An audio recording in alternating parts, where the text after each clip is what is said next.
Hi kids, welcome to learning. ಪ್ರೀತಿಯ ಮಕ್ಕಳಿಗೆ ಕನ್ನಡ ತರಗತಿಗೆ ಸ್ವಾಗತ. In this video we will learn about how to read Kannada easily. So ನಾವು ಕನ್ನಡನ ಈಸಿಯಾಗಿ ಓದೋದಕ್ಕೆ ಕಲಿಬೇಕು ಅಂದ್ರೆ first we must learn Kannada ವರ್ಣಮಾಲೆ, ಕಾಗುಣಿತ and ಒತ್ತಕ್ಷರ. ಸೊ ನೀವು ಈ ಮೂರನ್ನು ಚೆನ್ನಾಗಿ ಕಲ್ತ್ಕೊಂಡ್ರೆ ಕನ್ನಡ ಈಸಿಯಾಗಿ ಓದ್ಬೋದು. ಲಾಸ್ಟ್ ವಿಡಿಯೋದಲ್ಲಿ ಕನ್ನಡ ವರ್ಣಮಾಲೆ ಬಗ್ಗೆ ಹೇಳ್ಕೊಟ್ಟಿದ್ದೆ, ಹಾಗೆ ಆ ಇಂದ ಅಹವರೆಗಿನ ಅಕ್ಷರಗಳನ್ನ ಹೇಗೆ ಬರೆಯೋದು ಅಂತ ಹೇಳ್ಕೊಟ್ಟಿದ್ದೆ ಡೇ 1. ಸೊ ನಾನು 20 days ಚಾಲೆಂಜ್ಲಿ ಡೇ 1ಲಿ ಇಷ್ಟನ್ನ ಹೇಳ್ಕೊಟ್ಟಿದ್ದೀನಿ, ಹೇಗೆ ಬರೆಯೋದು, ಹೇಗೆ ಅದನ್ನು ಎಂಡಿಂಗ್ ಮಾಡೋದು, ಸ್ಟಾರ್ಟಿಂಗ್ ಎಲ್ಲಿಂದ ಮಾಡಬೇಕು ಎಂಡಿಂಗ್ ಎಲ್ಲಿಂದ ಮಾಡಬೇಕು ಅಂತ ಹೇಳ್ಕೊಟ್ಟಿದ್ದೆ. ಮತ್ತೆ ರೀಕಾಲ್ ಮಾಡೋಣ. ಅ ಆ ಇ ಈ ಉ ಊ ರು ಎ ಎ ಐ ಒ ಓ ಔ ಅಂ ಅಹ. ಇದು ಕನ್ನಡ ವರ್ಣಮಾಲೆಯ ಸ್ವರಾಕ್ಷರಗಳು ಅಂದರೆ ಸ್ವರಗಳು. ಈಗ ನಾವು ವ್ಯಂಜನಗಳನ್ನ ಹೇಗೆ ಬರೆಯೋದು ಅಂತ ತಿಳ್ಕೊಳ್ಳೋಣ. ಮೊದಲನೇದಾಗಿ ವ್ಯಂಜನ ಅಂದರೆ ಸ್ವರಗಳ ಸಹಾಯದಿಂದ ಉಚ್ಚರಿಸುವಂತಹ ಅಕ್ಷರಗಳು. ಸ್ವರಗಳ ಸಹಾಯದಿಂದ ಮಾತ್ರ ಈ ಅಕ್ಷರಗಳನ್ನ ನಾವು ಪ್ರೊನೌನ್ಸ್ ಮಾಡೋದಕ್ಕೆ ಸಾಧ್ಯ. ಸ್ವರಗಳ ಹೆಲ್ಪ್ ಇಲ್ಲದೆ ನಾವು ಈ ಅಕ್ಷರಗಳನ್ನ ಪ್ರೊನೌನ್ಸ್ ಮಾಡೋದಕ್ಕೆ ಆಗಲ್ಲ. ಸೊ ಅವನ್ನ ನಾವು ಆ ಅಕ್ಷರಗಳನ್ನ, ಆ ಲೆಟರ್ಸ್ನ ನಾವು ವ್ಯಂಜನಗಳು ಅಂತ ಹೇಳ್ತೀವಿ. ಆ ವ್ಯಂಜನಗಳು ಯಾವುದು ನೋಡೋಣ. ಈಗ ಡೇ 2 ಎಷ್ಟನೇ ದಿನ? 2ನೇ ದಿನ. ಅದನ್ನು ನೀವು ಹಿಂದಿನ ದಿನದ್ದು ಚೆನ್ನಾಗಿ ಪ್ರಾಕ್ಟೀಸ್ ಮಾಡಿದಿರಾ ಅಂತ ಅಂದ್ಕೊಂಡಿದ್ದೀನಿ. ಸೊ ಡೇ 2ಲಿ ಈಗ ವ್ಯಂಜನಗಳು ಹೇಗೆ ಬರೆಯೋದು ಅಂತ ತಿಳ್ಕೊಳ್ಳೋಣ. ವ್ಯಂಜನಗಳು ಕಾ ಇಂದ ಳವರೆಗಿನ ಅಕ್ಷರಗಳನ್ನು ನಾವು ವ್ಯಂಜನಗಳು ಅಂತ ಹೇಳ್ತೀವಿ. ಕಾ ಇಂದ ಳವರೆಗಿನ ಅಕ್ಷರಗಳು. ಈಗ ಅದನ್ನು ಹೇಗೆ ಬರೆಯೋದು ನೋಡೋಣ.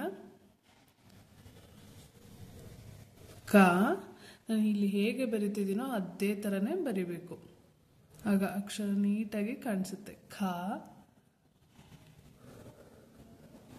ಗ ಘ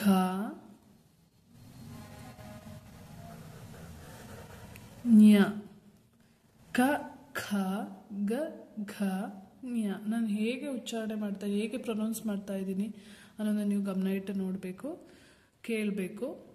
ಕ ಖ ಗ ಘ ಞ. ಇಲ್ಲಿ ಮೊದಲನೇ ಅಕ್ಷರಕ್ಕೆ ಹೆಚ್ಚು ಉಸಿರನ್ನ ನಾನು ಬಿಟ್ಟಿಲ್ಲ, ಎರಡನೇದಕ್ಕೆ ಹೆಚ್ಚು ಉಸಿರನ್ನ ಬಳಸಿ ನಾವು ಪ್ರೊನೌನ್ಸ್ ಮಾಡ್ತೀವಿ. ಕ ಖ ಗ ಘ. ಇಲ್ಲೂ ಕೂಡ 4ನೇ ಅಕ್ಷರನ ಹೆಚ್ಚು ಉಸಿರನ್ನ ಉಪಯೋಗಿಸಿ ಉಚ್ಚರಿಸ್ತೀವಿ. ನೆಕ್ಸ್ಟ್ ಚ ಛ ಜ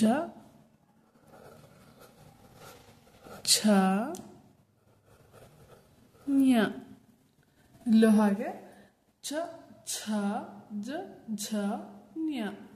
ಮೊದಲನೇದಕ್ಕೆ ಹೆಚ್ಚು ಉಸಿರಿನ ಅವಶ್ಯಕತೆ ಇರುವುದಿಲ್ಲ, ಎರಡನೇದಕ್ಕೆ ಮತ್ತು 4ನೇದಕ್ಕೆ ಹೆಚ್ಚು ಉಸಿರಿನ ಅವಶ್ಯಕತೆ ಇರುತ್ತೆ. ಹಾಗೆ ಮೊದಲನೇದು 3ನೇದಕ್ಕೆ ಹೆಚ್ಚು ಉಸಿರಿನ ಅವಶ್ಯಕತೆ ಇರಲ್ಲ. ಹಾಗಾಗಿ ನಾವು ಈ ಮೊದಲನೇದು ಹಾಗೆ 3ನೇ ಅಕ್ಷರಗಳನ್ನ ಅಲ್ಪ ಪ್ರಾಣ ಅಕ್ಷರಗಳು ಅಂತೀವಿ. ಹಾಗೆ ಎರಡನೇದು ಮತ್ತು 4ನೇ ಅಕ್ಷರಗಳನ್ನ ಮಹಾಪ್ರಾಣ ಅಕ್ಷರಗಳು ಅಂತ ಹೇಳ್ತೀವಿ. ನೆಕ್ಸ್ಟ್ ಟ ಠ ಟ ಠ ಡ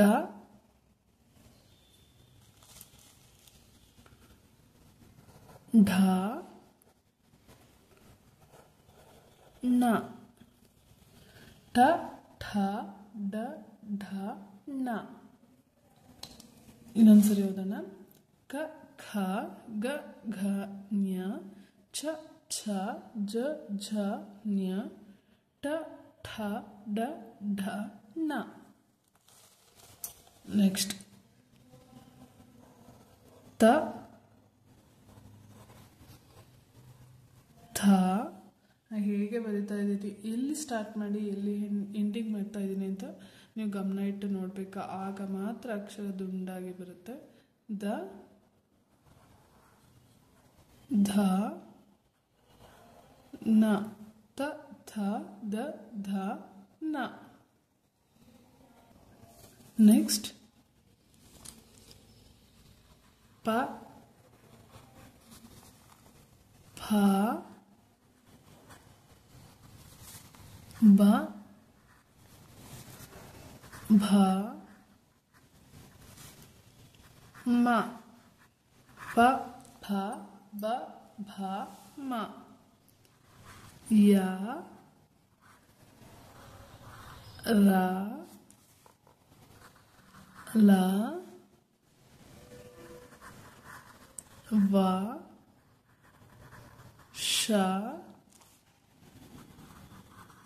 ಶ, ಸ, ಹ, ಳ. ಇವಿಷ್ಟು ವ್ಯಂಜನಾಕ್ಷರಗಳು. ಮತ್ತೊಂದ್ಸರಿ ನೋಡೋಣ. ಕ, ಖ, ಗ, ಘ, ಞ, ಛ, ಛ, ಜ, ಝ, ಞ, ಟ, ಠ, ಡ, ಢ, ಣ, ತ, ಥ, ದ, ಧ, ನ.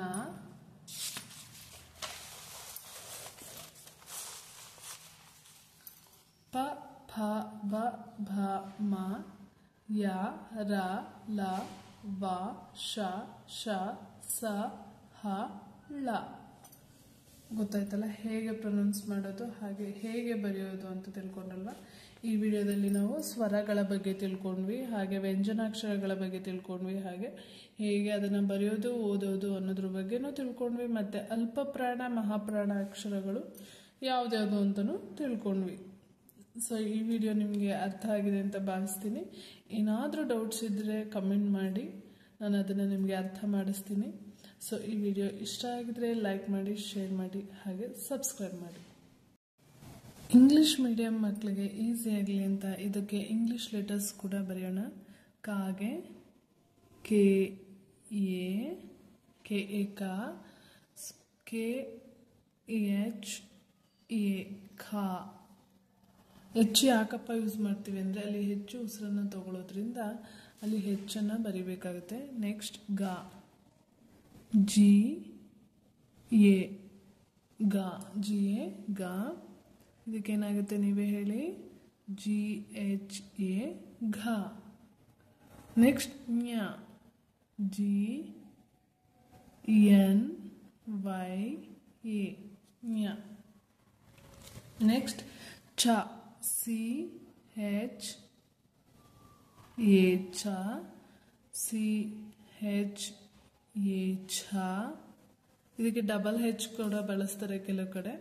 ನೆಕ್ಸ್ಟ್ ಜಾಗೆ ಜೆ ಎ, ಝ, ಜೆ ಹೆಚ್ ಎ ಝ, ಞ, J N Y A. Next ಟ, ಟಿ ಎ ಟ, ಟಿ ಹೆಚ್ ಎ ಠ, ಡಿ ಎ ಡ, ಡಿ ಹೆಚ್ ಎ ಢ, ನ, ಎನ್ ಎ ನ. ನೆಕ್ಸ್ಟ್ ತ, ಟಿ ಎ ತ, ಟಿ ಹೆಚ್ ಎ ಥ, ಡಿ ಎ ದ, ಡಿ ಹೆಚ್ ಎ ಧ, ಎನ್ ಎ ನ. ತಥ ದಥ ನ. ನೆಕ್ಸ್ಟ್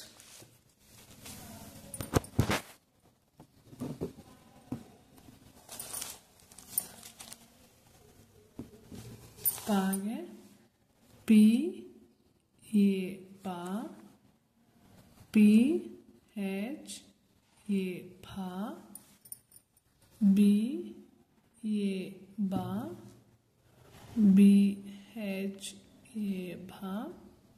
ಮಾಗೆ ಎಂ ಎ ಮ, ಪಫ ಬಭ ಮ. ಯ ವೈ ಎ ಯ, ಆರ್ ಎ ರ, ಎಲ್ एला, वी ए वा, एस एच ए शा, एस एच ए शा, एस ए सा, एच ए हा, एल ए ला.